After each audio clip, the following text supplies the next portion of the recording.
business going. And we had a terrible situation that took place just about 2 years ago with William and Mary.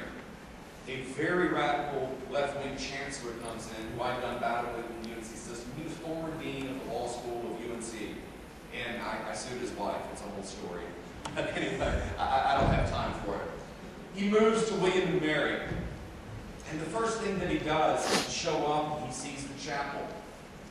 And there's a Christian cross there at a traditionally Christian university that began as a private school and dates all the way back to the 17th century, one of the oldest schools in America. And one of the first things he does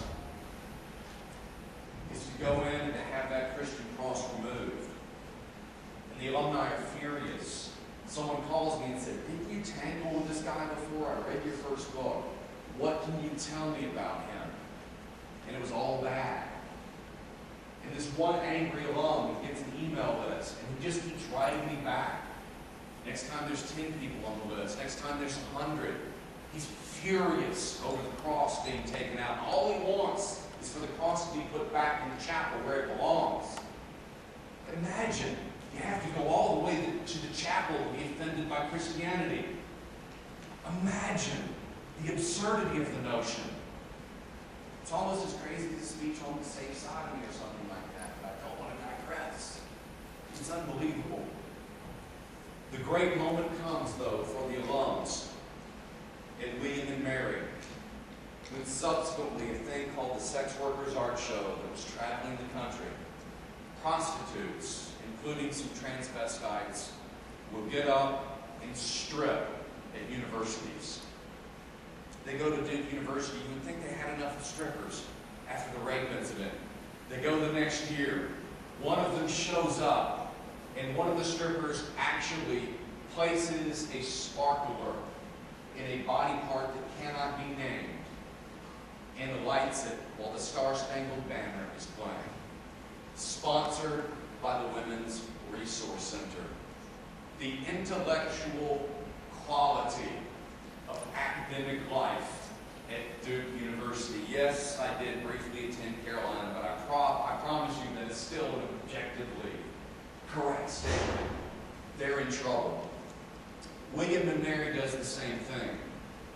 They hire these folks to come out and they put on the Sex Workers Art Show. And by this time, literally thousands of alums are joining in the fight. And they demand of President Gene Nichols an explanation. How is it possible for a Christian cross to be more offensive than the Sex Workers Art Show with transgender strippers? Their point was not that you should ban the Sex Workers Art Show. The goal was to bring back the cross. And what I'm asking all of you to do, if you jump in this battle, let it always be your goal to expand the marketplace of ideas. Don't try and get rid of the stupid speech of the other side, because censorship is bad for two reasons. Number one, it can deprive people of the truth. Or number two, it can deprive them of a greater appreciation of the truth via its juxtaposition with falsity. Fight to bring back the cross and not to ban the prostitute, and you'll win by looking better by contrast. Well, what happened was that the position of Nichols, that the Sex Workers Art Show stays and the cross goes, was indefensible. Because the alums at William and Mary stopped giving donations. Don't you ever forget that the university belongs to you. The university relies upon your donations, and for the rest of your life, you better give your donations and make them contingent upon the university respecting a fair and open marketplace of ideas that guarantees people will be offended, not that they will feel comfortable. It's important. And I want to close by saying this. I feel after talking about all this really raunchy, terrible stuff that I sometimes hate to talk about, I feel like I almost have to quote something from the Bible.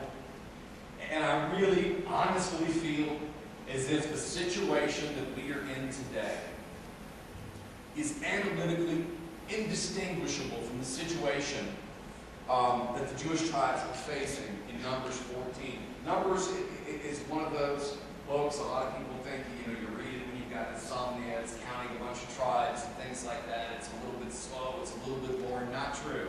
There is an awesome couple of chapters in there around Numbers 13 and 14 where you have a situation where Moses sends out these 12 spies, one from each of the 12 tribes of Israel. And they go out there and they're supposed to stand up on a mountaintop basically and look out over the land of Canaan. And I use this analogy to close with because it's the situation we find ourselves in today in America. They look out over the mountaintop and they see that there are these kind of strange people that have moved into the promised land, and they have very strange ideas, and they have very strange practices, and there's 12 of them, and 10 of them look and they say, we could retake the land, but the people down there make us look like crickets. That's a paraphrase, the New Living Translation, I believe. And they look down, 10 of them are just terrified. They're cowards. The spies are cowards. They won't go. And there's these two brave individuals by the name of Joshua and Caleb, and they look and they say, no, we can take them. Let's go charge down the side of the mountain immediately. And you see what I'm trying to tell you is that is the situation we face in America today. We have inherited a promised land, a beautiful land with great promise. But we have allowed the land to be invaded by people and by forces and by ideas bent upon our destruction. And the problem in America is that there are 5 cowards for every brave man. And my purpose in showing up tonight, in telling the stories I've told, and the victories that we've won, is to hope that we can change the ratio. To hope you'll do something, beginning with a paper. Whatever it is, that is the equivalent of charging down the mountainside and retaking the promised land. Because if you do it,